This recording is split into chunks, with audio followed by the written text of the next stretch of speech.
for joining me again. I'm Savannah from Black Witch Coven, and in this video, in the tools of witchcraft, I am going to be talking about the chalice or the cup. Now, this is, of course, like you probably know, one of the key tools across most of the traditions, and for various different reasons. And so in this video, I'll be sharing with you many different reasons for using the chalice in some of these traditions, of course. But let me just tell you, you might just use the chalice for ritual purposes. For example, in Wicca, of course, in the Great Rite and such rituals, you're going to be using a chalice in the ritual. If you're from the dark arts, of course, there's a part of the ritual that you're going to be using the chalice in. But you can also use the chalice in other traditions just to leave offerings to the gods and the goddesses. And so in this video, I endeavor to show you how to do all of those things with your little trusty chalice. Also, I'm going to skew a little bit further down the track and show you a way to actually use a chalice or a cup, a vessel, to help you move towards your further down your path of enlightenment. So I spoke about kava kava in our blog post this week, and the reason why I'm speaking about this particular substance is because it's legal in most parts of the world. I will say most parts, not everywhere. But the reason why you would take this substance as a spiritual person is to help you enter into a state of relaxation, free your mind from your concerns and your worries, and be able to maybe hit the astral plane faster, if you like. And then once you're there, be able to free your mind, focusing on the task so you can have a better spiritual connection. So we'll talk about that a little bit more in the video. And I have actually, hopefully you'll watch me chill out or fade in this video, as they say, the kava kava fade. Because I've made myself a little pot of kava kava in a very Savannah style. So bottoms up. So first, let's just discuss witchcraft / Wicca / paganism and the use of the vessel, the spiritual cup. Now, what type of cup should you get? Well, any type of cup you get is actually okay. It doesn't have to be something fancy. Like you'll see in a lot of my videos, I like this cup because it's just, well, it just goes with all my theme stuff. But actually, in a lot of the rituals I use at home, it might just be a plain cup.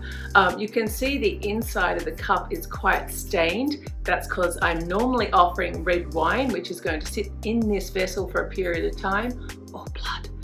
Yes, I do rinse it out and perhaps cleanse it every now and then, but other than that, it's okay to have working tools look like they're working tools. Other fancy cups I get, of course, is the skull cups, and I love the theme cups sometimes. You know, when I'm traveling, or if you've seen me in some videos where I'm different parts of the world, you'll just see me grab whatever little vessel that I may have that's around. I normally just go down to the local store, or, you know, if I'm in a real pinch, I'll just rinse out the vessel in salt water, give it a quick smudge, and it's now my spiritual vessel. For me, when I'm on the go, the most important thing is that I actually complete the ritual versus worrying about, is my tool good enough? Now, if you're a witch and you're practicing witchcraft, you're probably going to have an altar with a representation of each of the elements. So that means you'll have a representation of earth, fire, water, air, and spirit. Now, the chalice is always placed in a westerly position, and naturally it contains water or some other liquid that you're working with. Now, these are very powerful tools, and to be honest, the other elements, sometimes they will change depending on where you are and how you use that specific element. But to be a very strong witch, you will be able to conduct the energy of each of the elements very effectively. I'm also going to say that the idea of the element of water is very important to the witch's pyramid, which is the idea of silence. We're going to get into that in a deep way in future videos. So let's begin by talking about how to use your chalice in more of the mainstream religious or established type of systems, such as Satanism, such as Wicca. Now, I know I've put both of them into the same box, but both of these kind of are in the same box in that they are already established and there's set rituals that you perform with these tools. Now, in Wicca, in the Great Rite ritual, the chalice is the female. It is the divine feminine. It is a symbol of a woman's womb. And in this ritual, the divine feminine is penetrated by the divine masculine. And then once both meet each other in a very symbolic manner, here we have procreation. We have life created once again. It's very respectful and it's a very symbolic way of using both of these tools.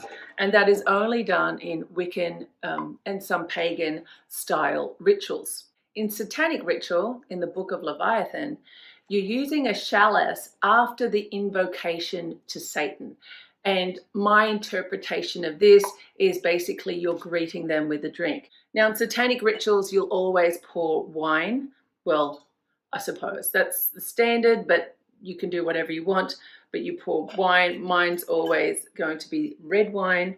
But you just don't leave it on the altar space. What you're going to be doing is celebrating the arrival of the demonic and having a good old drink. And sometimes it's this that then I leave as an offering on my altar if I choose, or maybe not, but that's the way you're going to perform that in the ritual. Now, if you think that's all freaky, let me just remind you that in Christianity, why do you use the cup in your rituals? And the reason why it is used is because the cup was used in the crucifixion to collect the blood of Christ when he was being crucified. So that's a symbology of drinking from the wine cup at the church. So that to me is a little bit more freaky. It's not like we're drinking the blood of Satan in our cups. Something to think about really, isn't it? Now in this first ritual, it's kind of a group ritual. And so a group these days can be more than one person, maybe it's 2 people. And this could be a person that you start to do small little rituals with. So even if it's your significant other, it's really important to try and bring some level of spirituality, abundance, gratitude into the relationship. So I'm going to cut out all the fancy stuff, which sometimes, you know, it's just better just to do something than not everything, especially when you're starting. And I really like this ritual because even if new people or newer people are coming into the group, it makes them feel connected and part of a community really fast. And the reason why I believe, well, one of the reasons is because you are sharing the cup. There is one cup. I know it's shock horror these days, right? Because I'm shooting this video, it's Monday, December 14th, 2020, right? And the idea of sharing anything right now is just forbidden. But anyways, I'm going to talk about it like it's not. Pretend you like these people and they've been tested. Now, the idea is that the person who is leading the group will fill up this vessel and say some little prayer over the vessel or something, that poem or something of inspiration. They will take a sip, pass it on to the next person with a kiss. You could do a French kiss, one each side if you like, maybe a kiss on the lips if you like, whatever you're most comfortable with. And in a joltsel direction, which means a clockwise direction, you'll be passing this vessel around the group. So let me explain what happens. There's somebody that's leading the group at that time, and that person will generally say some level, a little prayer or blessing or something over the wine and set the tone for the ritual. So if this is you now hearing this first, perhaps it's you that explains what's going to happen in your specific group. The idea is that you're going to share something with the group, something of importance, maybe something that you're very grateful for at this point in time. To the gods and goddesses of the darkness, I am unbelievably grateful that you have shone your light on me during 2020 to give me this health and to shower on me your blessings continuously so that I have met all of my personal and financial goals. So be it. And then from that point, I'm going to pass the glass clockwise around the group. And as I pass the cup, I'm going to be kissing the next person, either on the lips, or you could do a French kiss, either side, whatever it is. But when you do it, you're not just throwing it over to them. It's actually done with meaning. So it's a real binding type of ritual. You care about this person. So you're handing it over. This cup of abundance and gratitude, you're handing it over to them because you want them to have a sip of this abundance and gratitude. And so before they take a sip from the cup, they will say something about abundance, about some thought that they've had. Whatever they want to say, that's what they say. It's not a speech, it's a sentence. They take a sip. And once again, that is taken around the group. So yes, there's lots of sharing of spit and DNA all through the vessel. But this is a vessel of trust. It's abundance. This is what we are about as a community. This is that we're all the Supreme Being's children. And so as children, we're all grateful. We're here. We're together. We're a collective.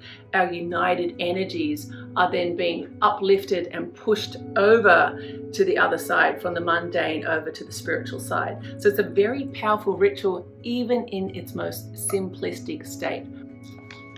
So after I finish the ritual, it's really important that we sit down and we share a poem, or we share some story or something to actually put everything into context. Now, when we think about the chalice or the cup is a vessel and it represents the element of water. And on your altar, the water element is in the west. But more importantly, what this means, the element of water is about change. It's about evolving yourself. And for me, after I finish this ritual, I read a very, very long poem. And everyone's in quite a chilled state. And I won't read you the whole poem, but just let me read you the final paragraph. And it says, "The cup, it is a lotus flower deep within my soul, flaming with the love of her, the goddess and I made whole." And so this is really about the path we are all going on, where we all start in muddy waters, where there's confusion and uncertainty, when we're not sure of our path. We're all stuck in this mud, right? But it's through the opening of each petal, each of these little steps of enlightenment that we engage within opens up a petal, and we're able to see the light. We're seeking enlightenment. We're seeking in wisdom, enrichment, nourishment. And so we raise up out of the mud and we reach up to find the answers that we're seeking. And as a result, we become the god or the goddess that we are meant to become. So that is basically the purpose of the story, and to help everyone in that group understand that it's okay to be wherever you're at right now. Just have some gratitude, because with each piece of gratitude that you acknowledge, you are slightly uplifting yourself, and then you're going to be seeking further truths, further knowledge, and then eventually you're going to become a little higher on your own path of enlightenment. So I think it's very important to share that, to understand the importance of such an important ritual. Now, something personal I will share with you is that my largest tattoo, actually from probably about my belly button right down and across to my hips, is of the lotus flower for that purpose. That is eternally my purpose, and my goal is to seek enlightenment. So it's a very symbolic flower to me, and to share that that story, the importance of the water element, the importance that the chalice holds when sharing that story through that element, it can be introduced in that ritual. Moving on, now I'm going to actually talk about the use of a chalice or a glass in offerings. So we'll start with hoodoo. So in hoodoo, and I will say, hoodoo is not voodoo. Voodoo or voodoo is actually a religion. What most of us see around the internet is actually hoodoo, which is a magical system. It's a spiritual system, but it's not religion. So I just have to say that. Now, there's a couple of ways that you would use the chalice or a glass in this regard. Firstly, the idea in candle magic is that you could just leave a glass of water. I don't have a watering jug here, but you get it. A glass of water, and normally if I'm doing that, it's a larger glass. It's probably just a plain glass. It doesn't have to be consecrated and all special. Just a glass of water, and you're going to be leaving that near the candles that you're burning. And the purpose of that is that you're hydrating the spirits for all the hot and heavy work they're doing in order to put your petition forward to the spiritual world, or while they're working on your petition. That's the purpose of leaving them the glass of water. A different way of using it for in hoodoo is that each of the orishas or loa or saints, each of them have a different type of liquid offering that they quite enjoy. So quite often it's whiskey or rum, but it's all very well documented, all their unique preferences. So generally, for example, I'll show you a few examples of what I do. I research very heavily the specific spirit that I'm working with, and I'll make sure I decorate their altars exactly to what they like. And then I'll always leave the liquid that they like, generally in a glass jar, on their altar as the offering. So that is something that you can consider, but you don't need a fancy glass. It doesn't have to be formally consecrated. In fact, all the tools that you're going to use in hoodoo are they're a little bit more relaxed in that tradition. Because mainstream witchcraft and Wicca is coming, really the foundations in really ceremonial magic and from that end of the world. And when they're building up all of those traditions, they're piggybacking a little bit from each other. And so you'll see a lot of crossover with the way you prepare your tools in Wicca and witchcraft coming out of ceremonial magic style of rituals. When it comes to more the folk magic, it's not like that. You're really taking advantage of whatever's in your environment. So don't sweat it if you don't have a beautiful chalice to leave for your god, goddess, loa, saint, whoever you're working with. So in the dark arts, it's very common that the practitioners don't actually believe that Satan or Lucifer or any of the dark demons are real entities. This is very true. Not all Luciferians believe Lucifer is a unique and separate entity. I'll get into this in separate videos outside of when I'm explaining the tools of witchcraft. But in that vein, they're not going to honor or venerate the deity like we would when we actually believe the deity is real. So in my view, because I've seen spirits before, so it's very hard for me just to dismiss the fact that these beings are real. Maybe their real name isn't Lucifer, maybe their real name isn't Lakshmi or whoever. We don't know that. But what we do know, what I personally do know, and from speaking to thousands and thousands of you guys from all around the world for decades, is that these things actually manifest separately outside of my own mind. So I kind of got to give them a little bit more respect than just become my own a goddess in my own mind. I know that there's actual real gods and goddesses out there. Yeah, as I said, I'll dissect this in different videos. It's too heavy for this video. But so when I have an altar where I'm constantly giving offerings to my gods and goddesses. So for example, in this altar here, you can see there is an offering bowl. This is an offering bowl of a bloody type of substance. But also, as you can see, I've put my glass of wine there, my chalice of wine there to honor Lucifer. And I have found that he likes my red wine. It's something that he enjoys. Now, when you personally work with Lucifer or any of the other dark gods, you will develop your own relationship with them, and the offerings will start to become more personalized. That is a key in my teachings. Once again, I'll get into this in different videos, but you should only use the content that you find, for example, even on our Black Witch Coven website, as just a reference point, so you can then do your own research. That you really do need to personalize it if you want to take it up to the next level.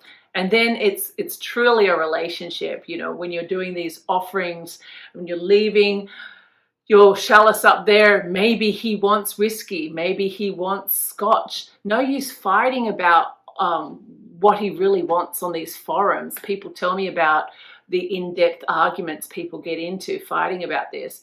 It's really inconsequential. So a common question many of you will have for me is, Savannah, how do I even give an offering of wine or whiskey or whatever in the chalice on the altar? How do I do that? What do I say? Well, it doesn't have to be complex. Or remember, the time is the biggest gift you can give any deity, because that's something that you can never get back. So it's a very strong offering, that of your time. So you put whatever libation you like into the chalice and you place it down on the altar. And then I would say some type of prayer or offering or something that's important to you. Now, if you don't know what to say, because maybe you're stepping out of Christianity and you're used to reading from a Bible or reading from some other book, then and you're not ready, for example, to dive straight into the dark arts, even though you're giving an offering to a dark god on your altar. There's these great little books that I love, such as this one. It's a pagan ritual prayer book. And in there's like little prayers to really hit every occasion. Now, what I really dig about this book is that it's got all different little incantations and prayers and sayings and things to really cover everything from consecration and blessings to praise to callings to times of the year, times of life, general requests and offerings. It's really quite cool here. And so sometimes I don't have anything to ask for, so I just hand over my gratitude or share my gratitude. And then I might just read a couple of pages from that book. And it's a really lovely way just to spend time at my altar with my dark god or goddess. I've shared an offering and I've just given time. So I'll leave a little link to this one at the bottom of this video. If you're into the darker arts, I'll leave you a link to S. Connolly's work. She has a section of prayers, I think starting on page 170. Now I'll read one passage from her book, or one prayer from her book, because it's probably relevant to the element of water.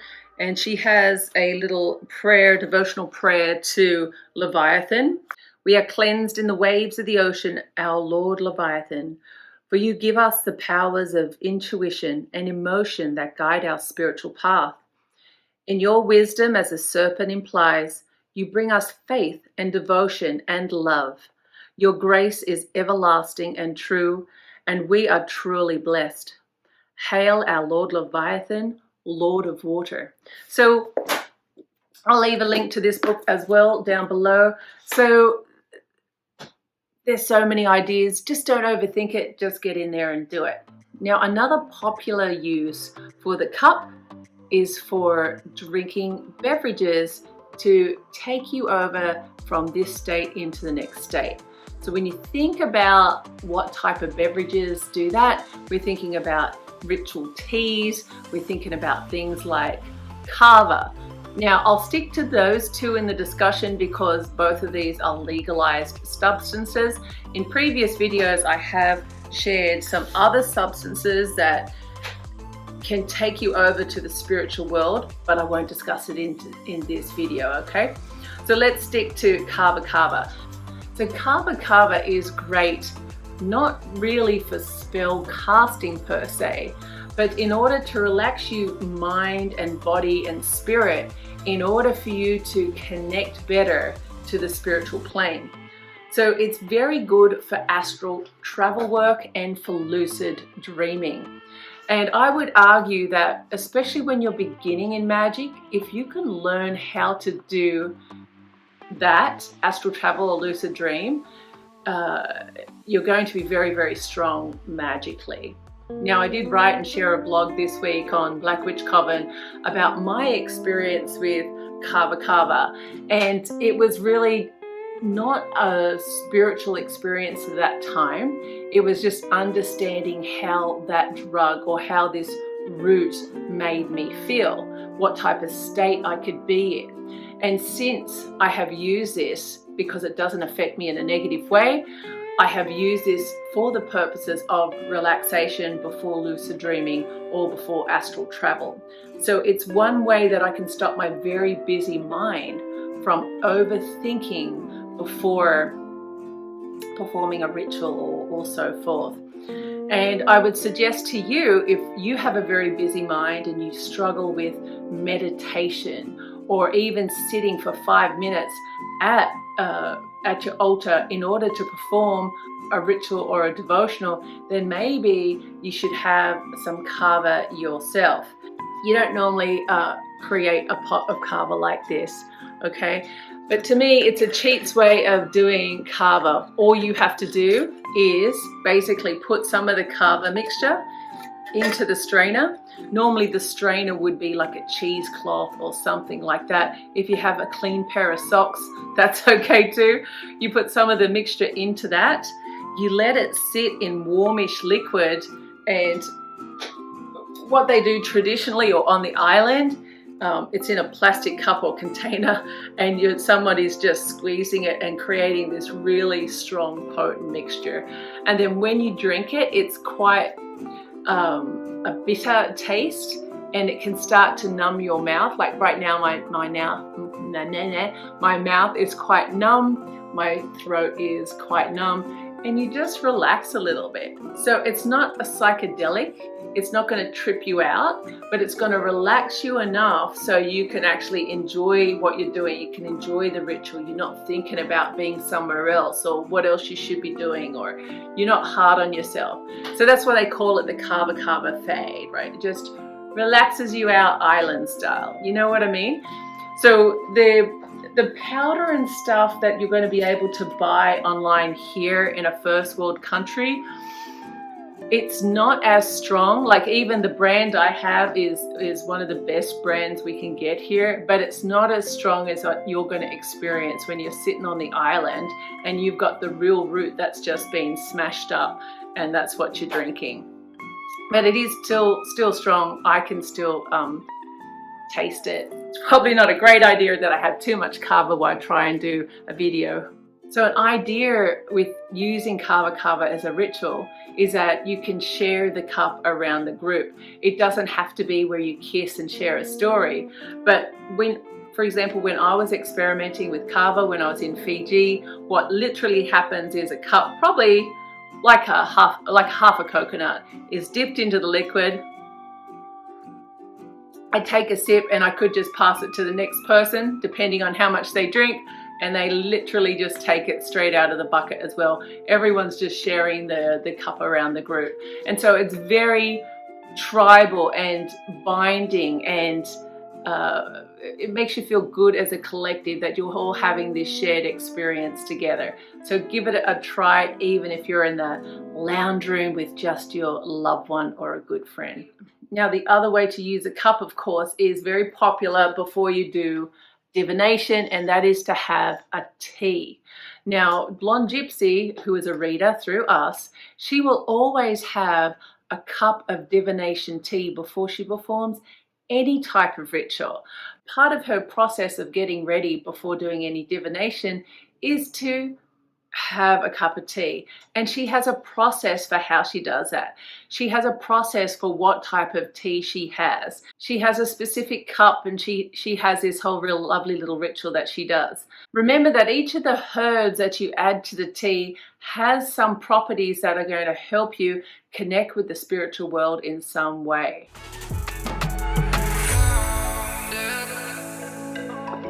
Now, in our Book of Shadows, or in my Book of Shadows, I just looked up a recipe, and it's optional. I have here adding a teaspoon of black tea or Irish tea, and then I have 2 teaspoons of lemon balm, 1 teaspoon of eyebright, 1 tablespoon of mugwort, and 1 tablespoon of rose hips. So into this teapot, generally, I would add those herbs. I would pour over it hot water, not boiling hot, but hot water. I would let that steep for around 5 minutes, and then I would really drink that slowly and relax and start to help get into state before I do a spell or ritual or divination. Quite often I'll use that before I go to bed too, to help me access the spiritual planes much faster. Okay, well, that's all the information I have for you about the chalice, the witch's cup. And I hope that you can take away something from this video, maybe something you haven't thought about doing before, or some other way to use your chalice, or even a ritual drink. There's so many different ways to be creative in order to access a more magical aspect of your imagination and bring more magic into your life. So until next video, guys, stay magical, and bye for now.